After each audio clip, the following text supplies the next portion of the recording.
Uh-oh. Whoops. No one tell Steve. Shh. Everything's fine now. We're fine. We're all fine.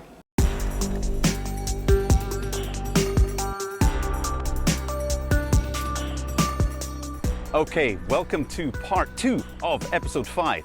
Now, in the last episode, we had amazing success. The goal was to get the machine booting, but what did we do? We did more than that. We got it to load stuff into the memory, got waveforms loaded, we got voices loaded, we saw that there was activity on the output boards, we got the wave edit working, we also got the fast Fourier transformation working. All of those showed that a lot of stuff was working on the machine. A lot of stuff has to work for that to work. So fantastic. So the next part is, if the machine is outputting kind of digital waveforms along those ribbon cables, the next part would really be we have to then build all the analog part of the CMI up as well, which means getting them to communicate with the 331 cards. There's also a control connection from the CMI 32 card. What? There's a whole bunch of things to fix. There's also ribbon cables that look a bit funny. Some stuff needs to be replaced anyway. And then before I do any of that, I have to replace the fans in the analog section, put a speed controller in the analog section, get all the wiring for that, and then the 354 card, so I can even communicate with the thing. I've got to get that wired and then have power to that too. So I have a lot of stuff going on, so I should really go back and get it done. Got the 354 card there, looking at where it connects to the boards there to figure out where the cards are. I've got everything all opened up here. Now I was going to take out the sample card, but then I realized no, I'll take out the panel at the end so I can see where the CMI 28 card connects. The CMI 32 card comes in and plugs at the top right, which is weird. Look at it, looks like pins are hanging out. Let's see where the other ones go. Those are all the channel cards and they go along there through the back. Wow. And then there's some power supply stuff here. What's this? Okay. And there's this defender thing here. Wow. Okay, so there it is there. That, we know where that one goes. And then this one to the very top. So at least I know where it goes now. As you may or may not know, I do not have much space in me fiddling around with the 354 card. I have to, I wish I had space downstairs for the CMI that's underneath here, but I don't. But what I do have is easy access because I've got this whole thing on rollers. Check it out. Whee! Oh, what was that? Shit. All right, no one tell Steve. Crap. I have to now print a 3D hinge out. I have to replace this hinge. Luckily, I think I have to the internet.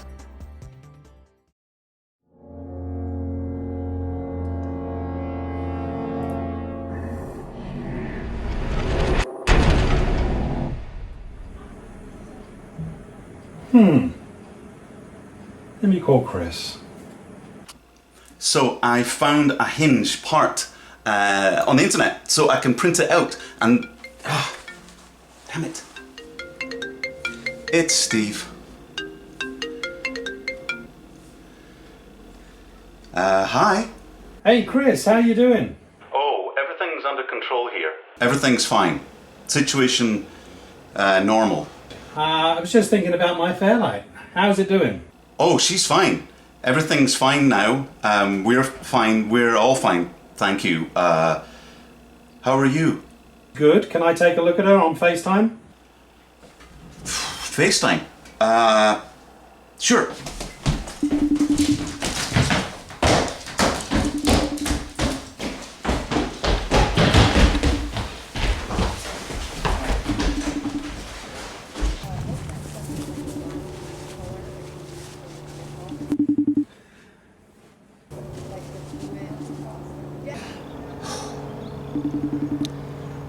Hey, man. Hey Chris, where are you? It looks like you're in a park. Yeah, we're at the park, me and my cat, yeah. So we're several hours probably away from home. hours. Never mind, mate. I'll talk to you later. All right, okay. Cool, man. All right. To print. Okay, so I got real lucky. And on, I have got a 3D model of the hinge, and I'm now just going to go print it out. Cool. Okay, 3D printer. Time for you to earn your keep. Oh, look at that. Can you see that? One bracket. Let's do this. Alrighty, let's see what we got. There we go. A little... Whoops! A little... Okay, let's put it in the little baker oven thing. To bake. Boom. Oh, it's warm. Boom. Look at that. Isn't that crazy? From problem to solve in less than an hour or so. All right, next part. Let's screw this onto the thing. I need to make a couple of holes by the looks of things.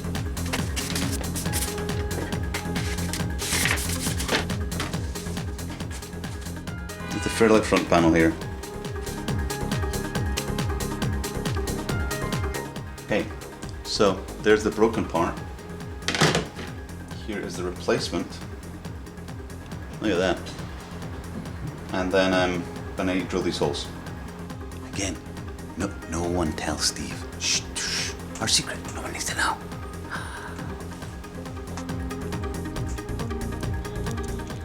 All right. Boom. 2 marks. Now we have 2. Now the holes are in the right place. Check it out.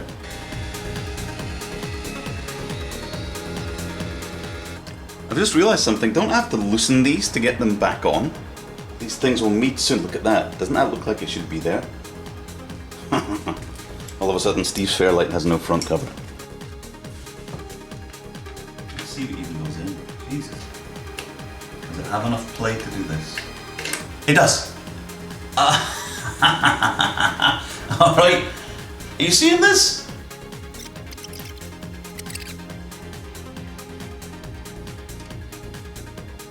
Is this going to work? Ow.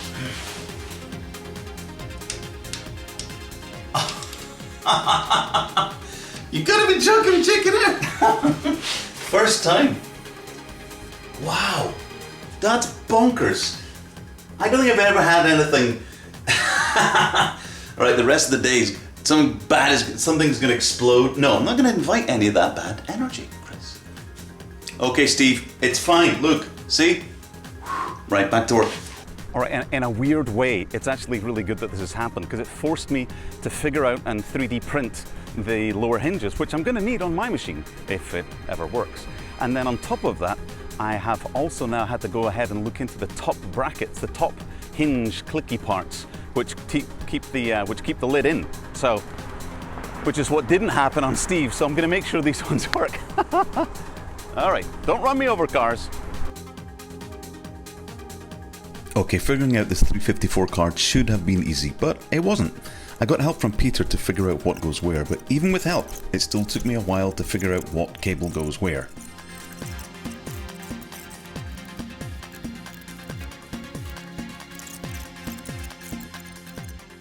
So the whole fan area looked like I could just have plopped the fans in there and gone with it, but I had to slow down and think about it. Why? Because the voltages are different on these fans. And so I had to really think about what I was going to be doing there. On top of that, I had to figure out if I wanted a controller, which I decided to get a controller because I may as well be in there once and I may as well be able to control the speed. Oh, also another thing that's interesting is the Andre always does such a beautiful job building his. I couldn't just throw mine together. What? Who would? Nobody would have any respect for me. I have to actually build it to some sort of, you know, it's got to be a little bit good.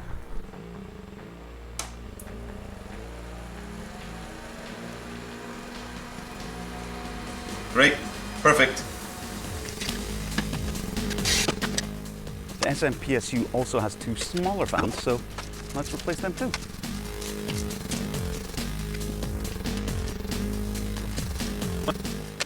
Ta-da! Look at that, nice. Done.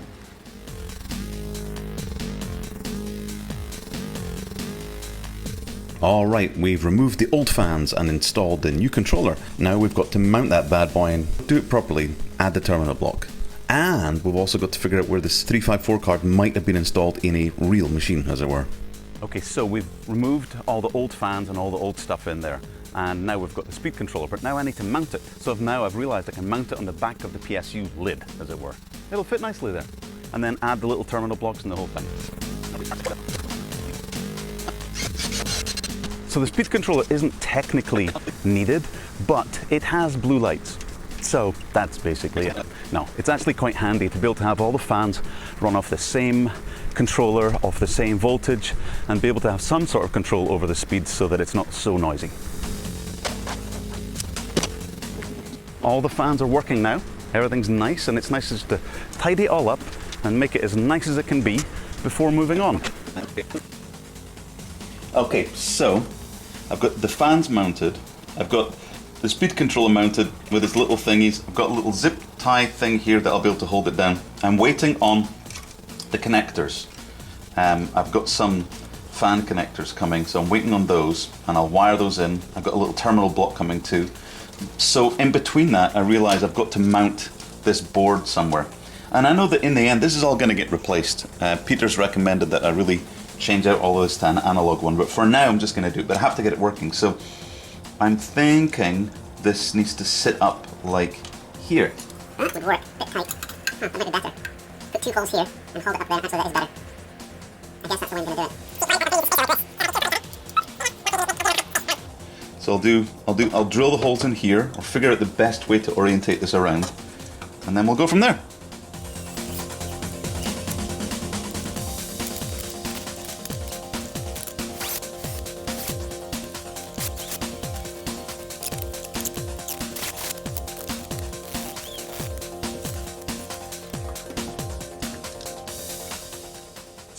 Ta-da! Right, I'll chop off these two fellows and make them a better size. Jeez, why was anything slot screwdrivers before? Why was that the first one made? Jeez.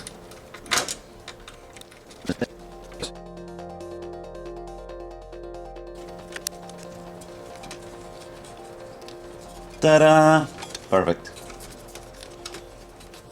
Ooh, parts from Soundtech came. Check it out, it's awesome packaging. Oh, holy moly. Alright, let's check, see what we've got. Edge connectors by the looks of things. Boom! Okay, so what it looks like is we've got our little 10-pin edge connectors. I got a few extra because buying one would be ridiculous. And then this is the 37-pin for the CMI 32 card, I believe. And then this one is for something else that I can't remember now. All right, let's try and see where these things go.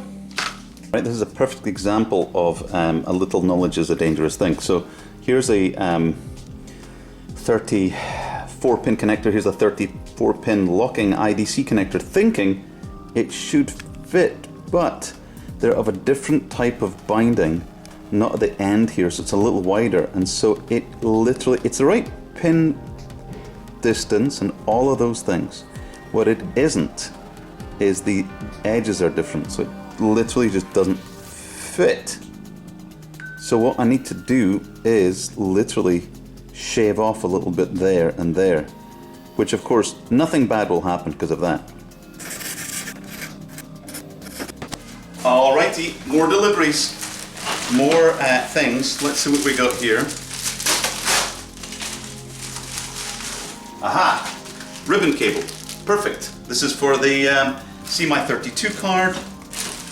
And then we have some IDC connectors that I need also as well. And then let's see what this is. The other side's a ribbon cable that needs to replace the channel card one.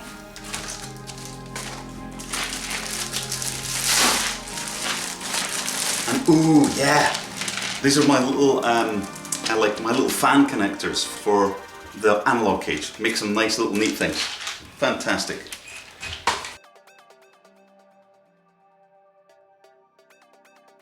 Okay, so I've got these little fan connector doohickeys right here, and I've got these fans, and they obviously need to be wired up. So I bought a little kit that allows you to make these little connections that go in here, and this is lockable and the other one wasn't, so I had to kind of sand off the little lockable part so that it would actually just, there you go, bonk, right? It comes on this little thing that you have to cut off and then orient, and it's I've never done it before, so let's do it. It's interesting. There's a little socket and it has to fit inside here the right way around for it to click inside, and here's for trying new things.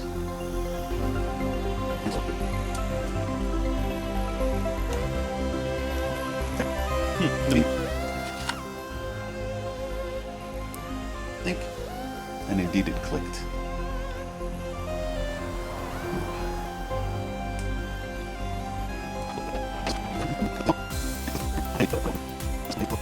There we go.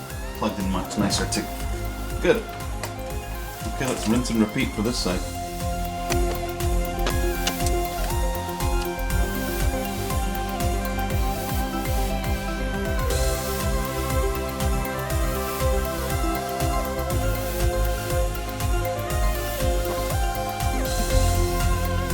The terminal block needed to be connected somewhere, so the most obvious place is on top of this controller. It's not like it's doing anything else.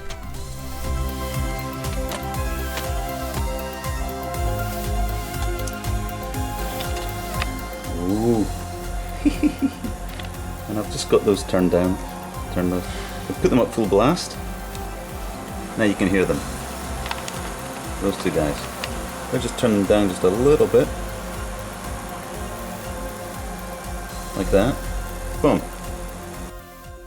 Alright, wow, holy moly. That was a lot of work. We're still not, I thought we were going to be in a place where I'd be switching on and making beautiful sweet sound. We're not there yet, but we're getting there. The next stage is I'm going to be putting in the CMI, the cables for the CMI 133 card, which also connects to the 354 card. Also there's the socket from the CMI 32 connection that comes from the digital cage all the way around through the back, connects to the analog cage. I've got to get that whole connection working. There's no connection there right now. So I've got to figure out the ribbon cables for that also. I think I've got it right anyway. And then also the voice cards from the digital cage that then connect to the analog cage. I have to make sure that those are right. Oh my God, all right. Okay, and then at that point, I guess we'll be switching it on.